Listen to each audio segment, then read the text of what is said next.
Hello beautiful souls எல்லாம் எப்படி இருக்கீங்க? சினிமா அப்படிங்கிற ஒரு விஷயத்துக்கு தொடக்க புள்ளியே நம்ம சென்னை தான். அண்ட் எத்தனையோ பேர் எத்தனையோ கனவுகளோட டைரக்டர் ஆகணும், மியூசிஷியன் ஆகணும், இல்லை நடிகன் ஆகணும்னு வராங்க. ஆனால் அதில் ஒரு சிலர் பேருக்கு தான் அதிர்ஷ்டம் காலிங் பெல் அடிக்கும். அதுவும் வருஷங்களுக்கு சேஷம், அதாவது இயர்ஸ் லேட்டர். அண்ட் எஸ், அந்த படத்தை பற்றி தான் நம்ம இன்னைக்கு பார்க்க போகிறோம். பிரணவ் மோகன்லால், தியான் ஸ்ரீனிவாசன் அண்ட் கல்யாணி பிரியதர்ஷன் லீடா நடிச்சிருக்காங்க. கேரளால உள்ள கூத்துப்பரம்பாங்கிற ஊர்ல பிரணவ் மோகன்லால் முரளியா ஒரு மியூசிக் கம்போசர் அண்ட் சிங்கரா அங்க உள்ள நாடகங்கள்ல போட்டு வாழ்ந்துட்டு வந்துட்டு இருக்காரு.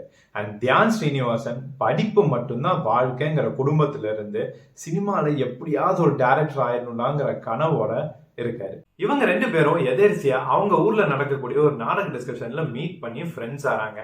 அப்புறம் அப்படியே காலேஜ்லயும் ஒன்னா சேர்றாங்க. கூடவே அவங்க சினிமா கனவும் வளருது. ஒரு சின்ன சான்ஸ் கிடைக்கவும் ரெண்டு பேரும் சென்னை கிளம்புறாங்க.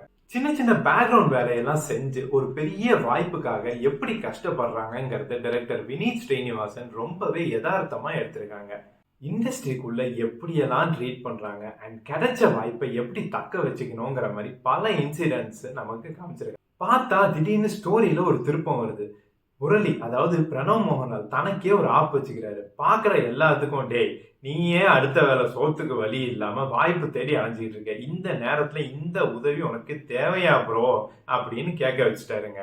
ஆனா நம்ம தியான் ஸ்ரீனிவாசன் ஒரு பக்கம், நீ எப்படி வேணாலும் போ, நான் டைரக்டர் ஆகிட்டு தான் வருவேன், வரட்டாமாமே அப்படின்னு சொல்லிட்டு ரெண்டு பேரும் பிரிகிறாங்க. அதுக்கப்புறம் அவங்க எப்படி சேர்றாங்க, ரெண்டு பேரும் ஒரு படத்தை எடுத்து எப்படி ரிலீஸ் பண்றாங்களா இல்லையான்னு தான் கதை. அண்ட் இதுக்கு நடுவுல ஒரு பலத்த சப்போர்ட்டா, நீ எங்க இங்க அப்படின்னு கேக்குற மாதிரி நிவின் பாலி கதைக்குள்ள என்றாரு. என்ன பண்ணி வச்சிருக்காரு தெரியுமா படத்துல? அண்ட் முக்கியமா அதை சொல்லியே ஆகணுங்க, பிரணவ் மோகன்லால் ஃபேன்டாஸ்டிக் பெர்ஃபார்மன்ஸ், அப்படியே அவர் அப்பாவை உரிச்சு வச்சிருக்காரு. அண்ட் தியான் ஸ்ரீனிவாசன் வினீத் ஸ்ரீனிவாசனோட தம்பின்னு அவரோட தனித்துவமான நடிப்பு மூலியமா ப்ரூவ் பண்ணிட்டாரு. கல்யாணி ஸ்ரீனிவாசனோட ரோல் படத்துக்கு அவ்வளோ தேவையில்லை, பட் ஆனால் அதுக்கு ஏற்ற மாதிரி கரெக்டாக அங்கங்கே மட்டும் லிமிட்டாக காமிச்சிருந்தாங்க. Biggest plus point in Malayalam cinema அப்படின்னு சொல்லணும்னா எல்லா காஸ்ட்டுக்கும் ஈக்குவல் ஸ்கிரீன் ஸ்பேஸ் கொடுத்து ஒரு லைஃபையே உருவாக்கி காமிச்சிருப்பாங்க. ஆடியன்ஸான நமக்கும் ஒரு நல்ல சாட்டிஸ்பாக்சன் கிடைக்கும். அப்படிப்பட்ட இந்த படத்தை நீங்க எல்லாரும் என்ன மாதிரி தியேட்டர்ல பார்க்க மிஸ் பண்ணிட்டீங்கன்னா சோனி லிவ்ல மறக்காம போய் பாருங்க. அண்ட் எப்படி இருந்துச்சுன்னு பார்த்து வந்து கீழே கமெண்ட்ஸ்ல சொல்லுங்க. இந்த மாதிரி வீடியோஸ் நீங்க தொடர்ந்து பார்க்கறதுக்கு மறக்காம சப்ஸ்கிரைப் பண்ணுங்க. Until then, bye from Yuvan.